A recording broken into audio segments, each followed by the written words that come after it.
नमस्कार साथियों, बहुत बड़ी अपडेट है हमारे भूतपूर्व सैनिकों के लिए खास तौर पर। आप सभी जानते हैं, एक महीना भी बाकी नहीं है रिवीजन में। और इस चीज़ को ध्यान में रखते हुए 21 मई 2024 को ये लेटर सरकार को थमा दिया गया। जी हाँ। और इस लेटर में क्या कहा गया है इंडियन एक्स सर्विसेज लीग की तरफ से। बहुत बड़ी अपडेट है साथियों, आप ये नीचे हेडलाइंस देखकर समझ गए होंगे आखिरकार किस चीज़ को लेकर ये लेटर जारी किया गया है। 21 मई 2024 को मात्र एक महीना है अभी रिवीजन का। अगर हम थर्ड रिवीजन की बात करें तो सीधे तौर पर इंडियन एक्स सर्विसेज लीग की तरफ से केंद्र सरकार को कहा गया है कि हमें 2024 का जो रिवीजन है वो विदआउट एनी एनोमलीज चाहिए, बिना किसी गलती के चाहिए। ये मत करना कि सेकेंड रिवीजन की तरह पेंशन धारकों के मुंह पर थोप दो। जी हाँ, आप यहाँ पर देख सकते हैं, ये है आगे का लेटर। आप इसमें देख पा रहे होंगे साथियों। सबसे पहले रेफरेंस दी गई है और ये भी कहा गया कि अगर सरकार एक बार फिर से हमारे मुंह पर रिवीजन थोपने का काम करती है तो हम सीधे तौर पर ऑनरेबल सुप्रीम कोर्ट का दरवाज़ा खटखटाएंगे। ये 3 लाइनों में रेफरेंस दिया गया है। उसके बाद यहाँ पर बताया गया है, यहाँ पर ये जो 2, 3, 4 और 5 यानी कि टोटल ये जो पैराग्राफ है इसमें सीधे तौर पर केंद्र सरकार के कान पकड़कर अच्छे से समझाया गया है। उनको क्या समझाया साथियों, देखिए पैरा नंबर 2 में, as you are aware the 5 yearly equalisation of OROP is due on 1 July 2024। The last equalisation was done welfare 1 July 2019 but was delayed by over 4 years. यानी कि अब कुछ ही चंद दिनों बाद OROP का तीसरा रिवीजन 1 जुलाई 2024 से लागू हो जाएगा, 5 साल के बाद जो होता है। और जो पिछला यानी कि द लास्ट यानी कि पिछला रिवीजन था वो 2019 का था, लेकिन वो बहुत ज़्यादा लेट हो गया था। उसके बाद देखिए, we are aware of anomalies in the equalisation done on 1 July 2019 and number of veterans have gone to the court in this regarding.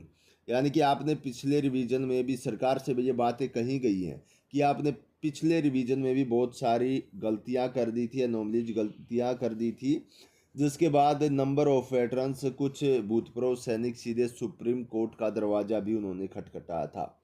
उसके बाद देखिए साथियों, in the past 1 year what we at IESL approaches that the service headquarter and the DSW as also the Raksha Mantri to resolve the anomalies. Suddenly not once of our communication was replied to be anyone. News withstanding this, the veterans have no option but to go the court and most have obtained a favorable verdict from the court. If you feel this is way forward to have nothing to say। यहाँ पर बताया गया कि जो आपने revision में गलतियाँ की थी उस चीज़ को लेकर रक्षा मंत्री के पास भी गए थे हम। रक्षा मंत्री को इन सब चीज़ों का पता भी था, राजनाथ सिंह को की गलतियाँ हुई हैं, लेकिन उसके बाद भी कोई भी रिसोल्व यानी कि ठीक नहीं की गई वो सभी anomalies. Suddenly note wants to our communication was replied, यानी कि हमने जो बातचीत की रक्षा मंत्री थे कोई भी उसका जो है रिप्लाई नहीं किया गया, हमसे कम्युनिकेशन बातचीत नहीं की गई इस चीज़ को लेकर। उसके बाद कहा कि हमारे पास और कोई भी रास्ता नहीं सुप्रीम कोर्ट में जाने के अलावा, और सीधे तौर पर केंद्र सरकार ये समझ ले कि सुप्रीम कोर्ट में, आप यहाँ पर देख सकते हैं पूरी लाइन, कि सुप्रीम कोर्ट में हम जाएंगे और सीधे तौर पर केंद्र सरकार के ऊपर ये सब चीज़ें आरोप लगाए जाएंगे कि किस तरीके से हमारे सैनिकों के साथ किया जा रहा है। उसके बाद आप यहाँ पर देखिए साथियों, पैरा नंबर 5 आप देख सकते हैं जो कि बहुत ही इम्पोर्टेंट है। और इसमें क्या कहा गया है आप वो देखिए। इसमें कहा गया है कि may I request to have the table published well time and the new pension be implemented with effect from 1 July 2024 without any anomalies. यहाँ पर बताया गया कि हमें जो रिवीजन है विदाउट एनी एनोमलीज के चाहिए है। हमें किसी भी प्रकार से ये गलतियां नहीं होनी चाहिए आपसे, और सीधे तौर पर जो हमारे पेंशन धारक हैं उनको विदाउट एनोमलीज के जरिए पूरा का पूरा रिवीजन चाहिए है। तो ये बताया गया है इस वीडियो में।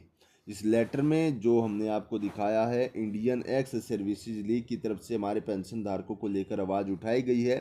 31 मई 2024 को ये लेटर भेजा गया। रेफरेंस नंबर है इसका IESL/353/OROP/2024 से। तो इस वीडियो को ज़्यादा से ज़्यादा शेयर करिएगा, हम आपके साथ जुड़ते रहेंगे। साथियों, इसी प्रकार की बड़ी खबरें लेकर चैनल को सब्सक्राइब नहीं किया तो कर लीजिए। सभी को नमस्कार।